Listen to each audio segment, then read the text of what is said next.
penggunaan boraks. Boraks Bapak Ibu itu sebagai pengenyal, tetapi bukan untuk pengenyal makanan. Sama dengan formalin tadi itu dicampurkan ke dalam makanan yang sering ditemukan pada bakso, sosis, tahu, dan lain sebagainya. Dan yang ketiga itu pewarna makanan, biasa ditemukan pada jajanan anak-anak. Jadi apabila Bapak Ibu warnanya itu tertinggal pada tangan maupun di lidah, itu wajib kita curigai. Takutnya dia menggunakan warna tekstil atau warna pakaian. Kalau dia warna asli makanan, Bapak Ibu, dia zat warnanya itu tidak tertinggal pada tangan maupun di lidah. Dan yang terakhir penyedap rasa. Di rumah masak masih menggunakan penyedap Bapak Ibu? Ambar ya Pak ya. Jadi Bapak Ibu, penyedap itu bukannya nggak boleh digunakan, boleh, tapi itu jangan berlebihan Bapak Ibu. kalau dijamur gimana? Kenapa Pak? Kalau dijamur Kalau dijamur juga itu nggak boleh berlebihan Pak, secukupnya saja. MSG tadi pokoknya nggak boleh Pak, boleh, tapi tidak boleh berlebihan. Dan yang keempat yaitu cara pengolahan dan penyajian makanan yang salah. Saya yakin Bapak Ibu di rumah masing-masingnya menggunakan rice cooker semua ya. wadah kayu Kayu. Yang pakai rice cooker di dalam 24 jam Bapak Ibu. Iya, ada yang enggak. Jadi pernah tidak Bapak Ibunya menemukan nasi berubah menjadi warna kuning tapi tidak basi, tidak bau? Pernah. nah Pernah. Dia makan nasinya Bapak Ibu? makan Makan. Nasi ayam, jadi nasi goreng. Ya, jadi kalau misalnya Bapak Ibunya dibuang itu bagus. Tapi kalau dikonsumsi kembali Bapak Ibu sebaiknya kedepannya jangan dilakukan lagi. Karena apa Bapak Ibu, di dalam nasi yang sudah menguning, tidak basi, tidak bau, itu sudah terkandung namanya jamur. Nama jamurnya Aspergillus flavus. Kita konsumsi lagi secara terus-menerus itu juga memicu terjadinya kanker. bukannya Yang jamur kedua, boleh dimakan ya, bukannya jamur boleh dimakan jamur tertentu Pak. Nggak semua jamur itu boleh dimakan. jamur orang Yang kedua Bapak Ibu yaitu penggunaan minyak goreng atau minyak makan. Jadi penggunaan minyak makan Bapak Ibu hanya boleh 3 kali proses pemanasan. Lebih dari 3 kali itu jangan digunakan kembali karena sudah terdapat zat chemical bebasnya. Dan di beberapa faktor pemicu kanker Bapak Ibu secara umum, dan ini adalah macam-macam dari kankernya. Jadi bisa tumbuh di leher rahim, badan rahim, hidung telur, dan juga bisa menyerang pada anak. Kita bahas yang pertama, kanker prostat. Ini terkhususkan bagi yang laki-laki. Jadi kanker prostat Bapak Ibu ada 4 stadium. Stadium 1 dan 2 ini masih bisa disembuhkan Pak. Tapi kalau sudah stadium 3 dan 4, jalan satu-satunya itu hanya dilakukan pemotongan atau amputasi. Nah,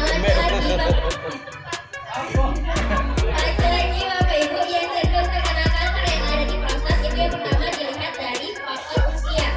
Usia yang rentan Bapak Ibu itu 45 tahun ke atas. Belum ya Pak? Belum.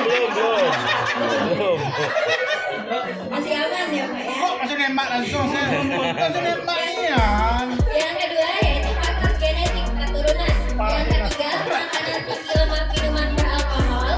Yang keempat yaitu pria yang berkulit hitam atau gelap. Ayo.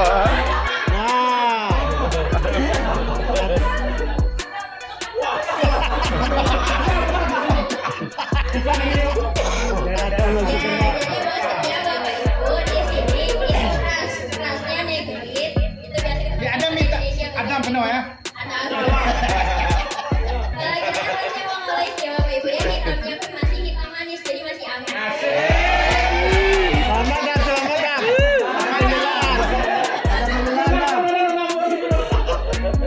Yang kelima Bapak Ibu yaitu profesi yang berpotensi seperti supir, penyanyi, laki-laki yang suka mengangkat beban berat melebihi berat badannya sendiri, dan laki-laki yang kerjanya banyak duduk.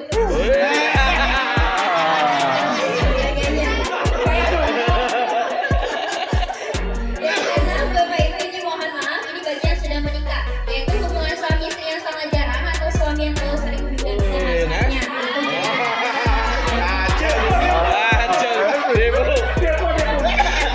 Tambah istri. Tambah istri. Rese senang nih nanti udah Yang ketujuh Bapak Ibu yaitu pria yang bergonta-ganti pasangan.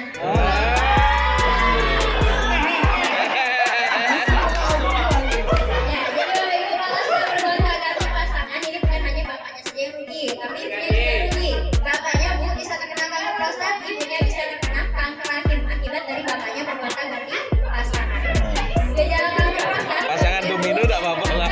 Susahnya buang air kecil atau terlalu sering buang air kecil dan ketika buang air kecil itu tidak tuntas, masih menetes-netes. Yang kedua, Bapak Ibu sering sakit di bawah punggung, di bawah perut, dan juga di pergelangan paha.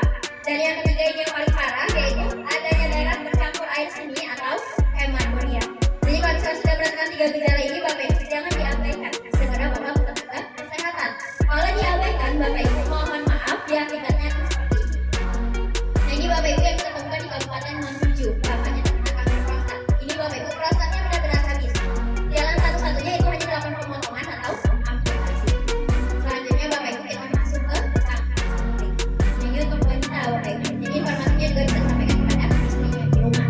Jadi kenapa waspada Bapak Ibu? Kanker cervix ini pembunuh nomor 3 bagi wanita di dunia. Kalau peringkat pertamanya itu kanker payudara.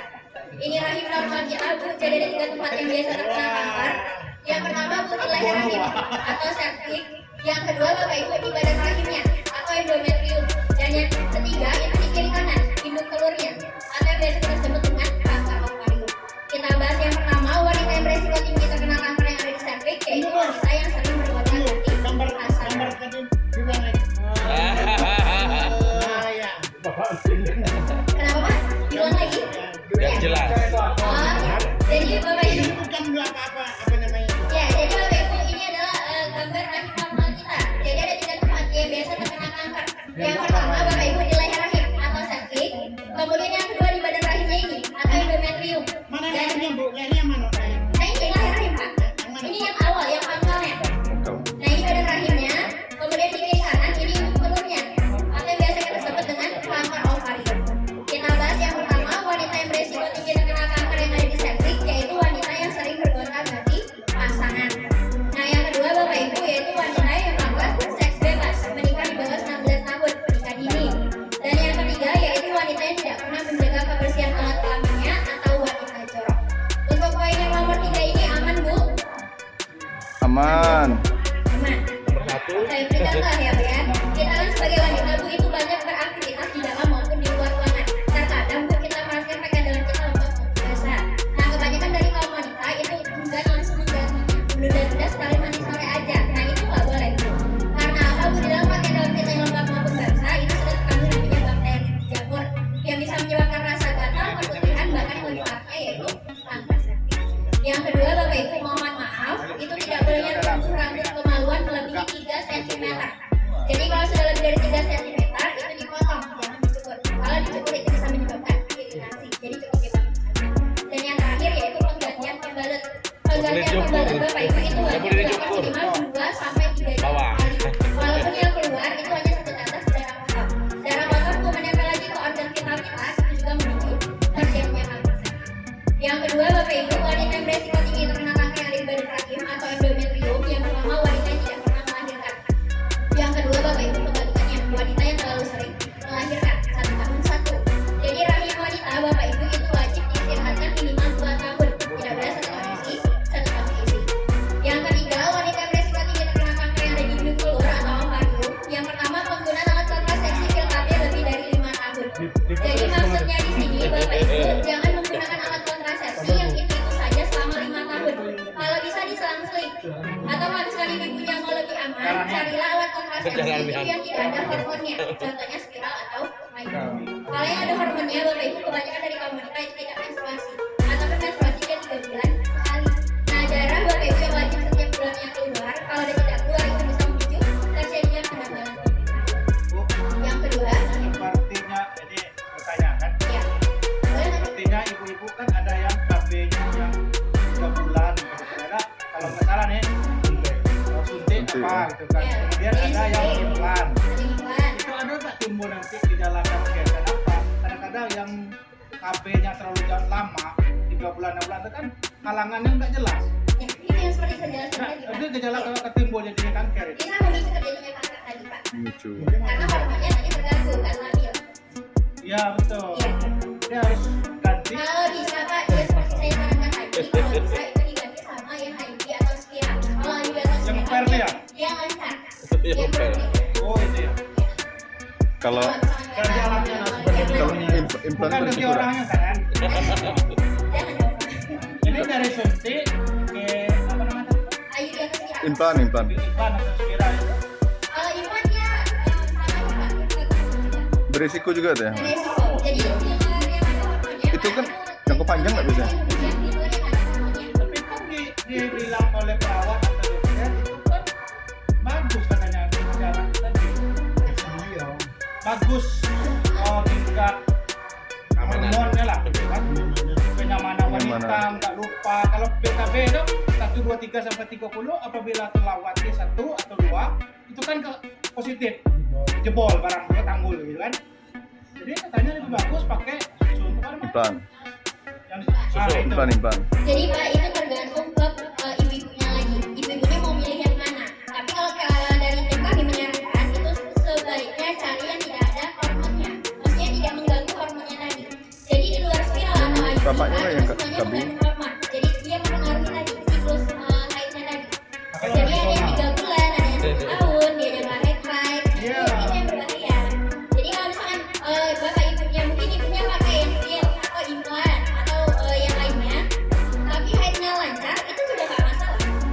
Jadi intinya tadi kalau haidnya lancar, ibunya pun pakai pil, pakai implan itu juga nggak masalah. Iya. Iya. Ini kan yang kecil tadi itu kan. Iya. Baik, kita lanjutkan lagi Pak. Boleh. Iya, Pak. Yang kedua Bapak Ibu yaitu wanita itu harus bekerja shift di malam hari. Jadi Bapak Ibu wanita itu tidak boleh terlalu banyak begadang. Sekarang banyak kasusnya ditemukan pada anak remaja, anak kuliahan itu terkena tumor. Nama tumornya Bapak Ibu itu miom dan juga kista. Miom Bapak Ibu dia daging tumbuh. Kalau kista dia gabung berupa cairan darah dan juga nanah. Nah ini mohon maaf Bapak Ibu ini perbedaan rahimnya. Iya. Ini yang normal. Ini yang sudah terkena kista Bapak Ibu. Nah ini mohon maaf ini yang sudah terkena kanker pada rahim. Ini yang akibat wanita yang malas menjaga kebersihan alat kelamin Bapak Ibu atau wanita jorok tadi. Awalnya Bapak Ibu tumbuhan jerawat kecil seperti ini. Ini namanya polip dan rasanya amatlah sangat gatal. Tidak mungkin kalau tidak digaruk.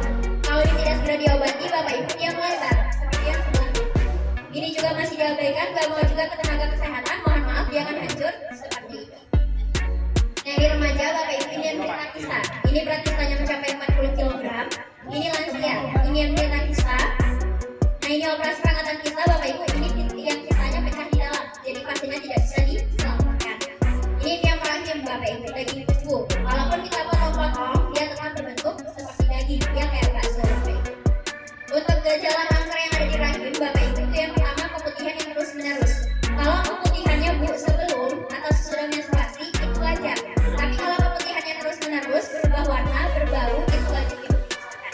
Yang kedua mohon maaf itu setelah melakukan hubungan intim keluar cairan berwarna coklat bercampur darah. Dan yang ketiga iritasi di sekitar alat kelamin. Untuk cara mendeteksinya Bapak Ibu itu bisa dilakukan dengan 2 cara. Yang pertama pap smear, yang kedua tes swab. Kalau pap smear Bapak Ibu di rumah sakit, kalau IPATAS ini program dari Puskesmas dan itu pun gratis. Dia hasilnya keluar dalam 15 sampai 30 menit dan itu pun nggak lama. Ini contoh pemeriksaan pap smear Bapak Ibu, ini hasilnya. Ini yang normal, ini yang sudah terkena kanker. Jadi kalau dia sudah terkena kanker Bapak Ibu dia hasilnya akan seperti ini. Selanjutnya Bapak Ibu kita masuk ke kanker payudara. Nah adapun Bapak Ibu wanita yang berisiko tinggi terkena kanker yang ada di payudara itu yang pertama wanita yang setelah melahirkan tidak mau menyusui. Yang kedua Bapak Ibu dia mau menyusui tapi hanya dengan sebelah payudara saja. Jadi sebelah disusui, sebelahnya tidak. Itu juga bahaya Bapak Ibu berisiko. Dan yang ketiga yaitu obesitas atau beban. Kalau untuk laki-laki Bapak Ibu laki-laki yang cenderung terkena kanker yang ada di payudara itu yang pertama dilihat dari faktor genetik. Yang kedua dia proaktif dan juga sering minuman beralkohol. Dan yang ketiga Bapak Ibu yaitu pria yang banyak mengkonsumsi makanan yang manis dan karsinogen, pengawet. Dan yang keempat kebiasaan menaruh HP di satu bagian berat. Itu juga boleh. Bentuk gejalanya Bapak Ibu yang pertama yaitu adanya benjolan di bagian payudara. Yang kedua adanya bintik-bintik putil-putil di bagian payudara. Yang ketiga rasa gatal yang amat sangat di bagian dalam maupun luar kulit payudara. Nah ini mohon maaf Bapak Ibu ini payudara yang keras dan bengkak di luar 3 siklus. Ibu menstruasi, ibu hamil, ibu menyusui. Kalau payudaranya keras dan bengkak Bapak Ibu di luar 3 siklus tersebut berarti sudah ada gejala. Kalau diabaikan dia meradang, memerah. Kalau ini juga masih diabaikan Bapak Ibu gak mau juga ke tenaga kesehatan dia akan bersisik seperti ini. Nah ini juga masih diabaikan juga gak mau juga Bapak Ibu ke tenaga kesehatan masih malu. Mohon maaf dia pernah melakukan darah dan juga nanah. Nah ini juga masih diabaikan Bapak Ibu dia akan membusuk. Kalau sudah seperti ini Bapak Ibu ditutup dengan 10 atau 20 kain Ini laki-laki Bapak Ibu ini yang terkena kanker payudara. Ini yang sudah bolong, sudah bermetastasis di bagian paru-paru. Nah ini kelenjar getah bening Bapak Ibu ini yang terdapat di bagian ketiak. Jadi pernah tidak Bapak Ibunya mendengar seseorang melakukan operasi tetapi tumbuh kembali? Pernah ya Bapak Ibu ya. Jadi Bapak Ibu sifat operasi itu hanya mengangkat bagian yang terlihat saja. Sedangkan kanker itu sifatnya sel. Kalau sel-selnya Bapak Ibu masih tertinggal di dalam tubuh kita, tidak menutup kemungkinan untuk dia tumbuh kembali. Sama halnya di sini awalnya operasi kanker payudara, tumbuh kembali kelenjar getah bening. Kelenjar getah bening Bapak Ibu itu biasa terdapat di 3 tempat. Yang pertama di telinga, kemudian bagian leher. Kemudian yang kedua Bapak Ibu di ketiak seperti ini. Kalau bagian depan habis dia merambat ke bagian belakang dan yang lain di selangkangan. Kalau selangkangannya habis Bapak Ibu dia menjalar ke organ vital kita. Nah ini ketika depan habis Bapak Ibu dia merambat ke bagian belakang. Nah ini kelenjar getah bening Bapak Ibu ini terdapat di telinga dia menjalar ke bagian lehernya. Dan ini adalah hasil operasi kanker payudara. Jadi perlu diterangkan kembali Bapak Ibu operasi itu tidak menjadi 100% kesembuhan. Setelah operasi Bapak Ibu lakukan pola hidup yang sehat dan juga bantuan pencegahan agar dia tidak tumbuh kembali. Cara mendeteksi kanker payudara Bapak Ibu kita ada 2 cara. Yang pertama yaitu skema sadari, sadar memeriksa payudara sendiri. Tahu caranya Bapak Ibu? Belum. Ya. Itu wajib Bapak Ibu diraba minimal 1 bulan 1 hari. Di luar ibu menstruasi, ibu hamil, ibu menyusui. Kalau misalkan adanya gejala, adanya benjolan di bagian payudara atau payudaranya terasa bengkak, nyeri, kemudian juga mengeluarkan air berubah warna, berbau, itu wajib Bapak Ibunya lakukan yang kedua, sadar secara klinis. Kalau usianya Bapak Ibu masih 45 tahun ke bawah, itu bisa dengan USG payudara. Tapi kalau usianya sudah 45 tahun ke atas, itu bisa dengan mamografi. Nah ini contoh pemeriksaan mamografi Bapak Ibu, ini hasilnya dia akurat seperti yang saya lihat. Ini yang normal, ini yang sudah terkena tumor, dan ini yang sudah terkena kanker. Jadi kalau misalkan Bapak Ibu yang tidak pernah skema sadari tadi minimal 1 bulan 1 kali Bapak Ibu, terkadang kita tidak akan tahu adanya benjolan di bagian payudaranya. Kalau ini tidak segera diobati Bapak Ibu, dia berubah sifat menjadi kanker. Makanya masyarakat kita itu banyak berobatnya udah stadium 3, stadium 4, stadium lanjut. Karena apa Bapak Ibu? Karena mereka tidak pernah skema sadari tadi. Ataupun mereka sadar adanya benjolan di bagian payudaranya, tetapi menurut mereka tidak sakit, itu tetap terabaikan. Jadi perlu ditekankan kembali Bapak Ibu, kanker ini bisa berawal dari benjolan yang tidak sakit tersebut.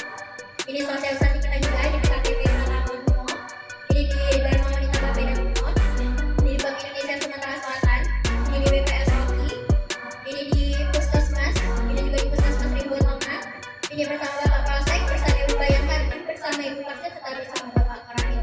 Selanjutnya Bapak Ibu kita masuk ke cara mencegah kanker. Jadi setuju tidak Bapak Ibu kalau mencegah lebih baik daripada mengobati? Setuju. Setuju Bapak Ibu ya. Kalau setuju Bapak Ibu mari kita cegah kanker itu dengan 2 cara. Yang pertama yaitu cara dari luar. Lakukan pola makan yang sehat dan juga teratur Bapak Ibu. Yang kedua konsumsi makanan yang berserat tinggi seperti buah dan sayur. Yang ketiga hindari makanan yang berlemak tinggi seperti daging, jeroan, hewan berkaki 4 Bapak Ibu itu tolong dibatasi. Dan yang keempat hindari makanan yang mengandung zat karsinogen (lawet). Yang kelima lakukan olahraga secara teratur. Dari 5 poin ini Bapak Ibu, poin mana yang sudah kita lakukan? 5. Ada lagi Bapak Ibu? Dua. Nah, Kelima-limanya Bu. kelima-limanya apa? Jadi Bapak Ibu kalau misalkan daftar survei yang paling sulit kita lakukan pada saat ini itu poin yang keempat, menghindari makanan yang mengandung zat karsinogen atau pengawet. Karena apa Bapak Ibu ini sifatnya lingkungan. Apapun yang kita beli sekarang itu sudah ada pengawetnya. Kita beli buah dan sayur di pasar pun Bapak Ibu itu sudah ada pengawetnya. Buah dikatakan sayur dikatakan.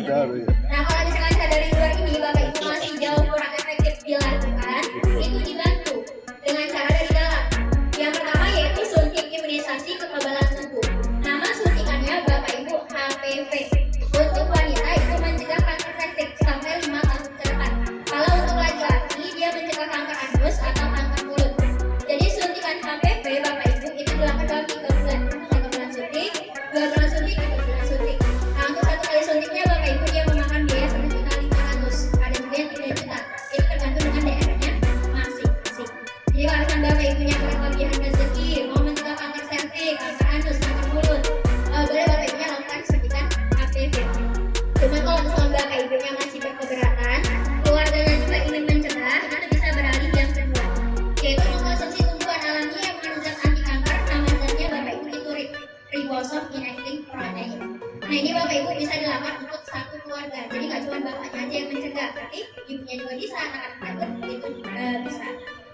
nanti kita rekomendasikan tumbuhannya itu yang menghasilkan anti kanker sebesar 30% ke atas, dan juga sudah ada jurnal penelitiannya. Sebelum kita kenali tumbuhannya, Bapak Ibu kita kenali dulu fungsi dari zat anti kanker yang terkandung di dalam tumbuhan. Jadi fungsinya Bapak Ibu yang pertama yaitu memblokir pertumbuhan sel kanker. Yang kedua Bapak Ibu dia mampu menonaktifkan perkembangan sel kankernya. Dan yang ketiga dia mematikan sel kanker sampai ke akar tanpa merusak jaringan normal di sekitarnya. Poin yang ketiga ini Bapak Ibu berbeda dengan kemoterapi, di mana kemoterapi dia mematikan sel kanker tetapi merusak jaringan normal di sekitarnya. Efek sampingnya rambut rontok, musim mual muntah, imunitas tubuh menurun. Kalau kita konsumsi tumbuhan alami Bapak Ibu dia tidak ada efek sampingnya, yang ada penambah daya tahan kekebalan tubuh kita. Nah, ini rekomendasi kita yang pertama. Ada yang tahu Bapak Ibu? Biasa. Ya, ini daun sirsak Bapak Ibu. Daun sirsak atau nangka Belanda ya. Durian Belanda.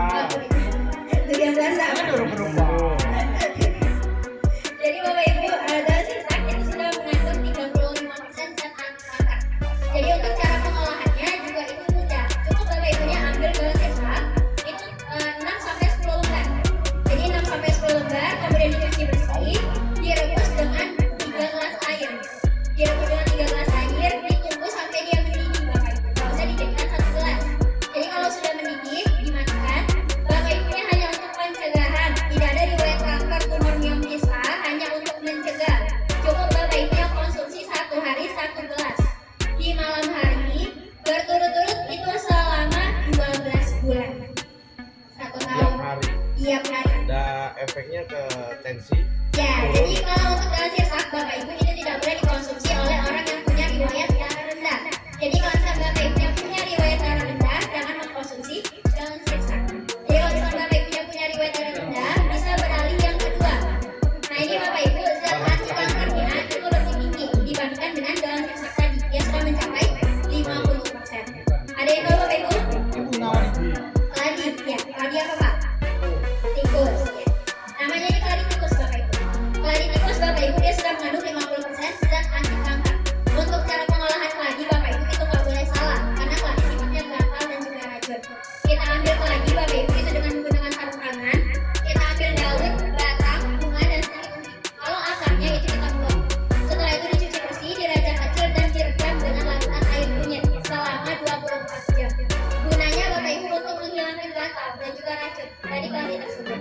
Udah 24 jam, Bapak Ibunya hanya untuk pencegahan. Mohon maaf, udah 24 jam itu ditiriskan, dijemur lagi di suhu ruang sampai dia benar-benar kering. Udah kering, Bapak Ibunya hanya untuk pencegahan, diambil 1 genggam. 1 genggam dari keladi tikus diseduh dengan 1 gelas air hangat, dikonsumsi 1 hari 1 kali berturut-turut itu selama 6 bulan. Nah, ini lebih singkat dibandingkan dengan daun sirsak tadi. Jadi kalau daun sirsak tadi 12 bulan, kalau keladi tikus itu cukup 6 bulan saja. 6 bulan Bapak Ibunya konsumsi itu bisa mencegah kanker sampai 5 tahun ke depan. Dengan syarat Bapak Ibu nggak boleh putus-putus, nggak boleh dikasih gula, ditambah madu ataupun dikasih susu. Jadi cukup keladi tikusnya saja. Jadi pilih keladi tikus atau daun sirsak Bapak Ibu. Pilih yang mana Bapak Ibu? Dua-duanya. Kalau nggak dua-duanya Bapak Ibu ini yang terakhir. Ini yang terakhir Bapak Ibu dan ini sudah hampir sempurna. Jadi Bapak Ibu tidak ada lagi tumbuhan yang lebih tinggi dibandingkan dengan tumbuhan ini. Tumbuhan ini Bapak Ibu sudah diteliti oleh Bapak Herbal Indonesia, Bapak Henry Wijaya Kusuma dan juga American Institute Cancer. Kalau 2 tumbuhan tadi Bapak Ibu itu hanya untuk pencegahan, 1 tumbuhan ini dia bisa untuk pencegahan dan juga bisa untuk pengobatan. Jadi Bapak Ibu dia zat anti kankernya sudah mencapai 95%. Ketika bunganya berwarna pink keunguan. Kalau bunganya berwarna pink keunguan, Bapak Ibu dia zat anti kankernya belum mencapai 95%. Ada yang tahu Bapak Ibu? Nama tumbuhannya? Putih. Kunyit. Kata kami pakai kunyit putih. Kunyit putih ya Pak ya. Nah ini namanya Bapak Ibu tamu putih ya. Tamu putih Bapak Ibu beda dengan kunyit putih, jangan disamakan. Tamu putih Bapak Ibu beda juga dengan tomoko, itu juga jangan disamakan. Nah tamu putih Bapak Ibu cirinya itu dilihat dari tulang daunnya. Tulang daun tamu putih Bapak Ibu dia ungu kecoklatan. Tulang daun semua tumbuh memang sama Bapak Ibu. Tamu lawak, tamu kunci, tamu putih, tamu bangga, tamu kirap itu tulang daunnya sama semua. Kemudian Bapak Ibu dilihat lagi dari umbinya. Dia umbinya besar-besar seperti jahe. Warna umbinya putih, rasanya pahit kecut seperti jagung. Kalau dia nggak pahit nggak kecut Bapak Ibu berarti bukan tamu putih.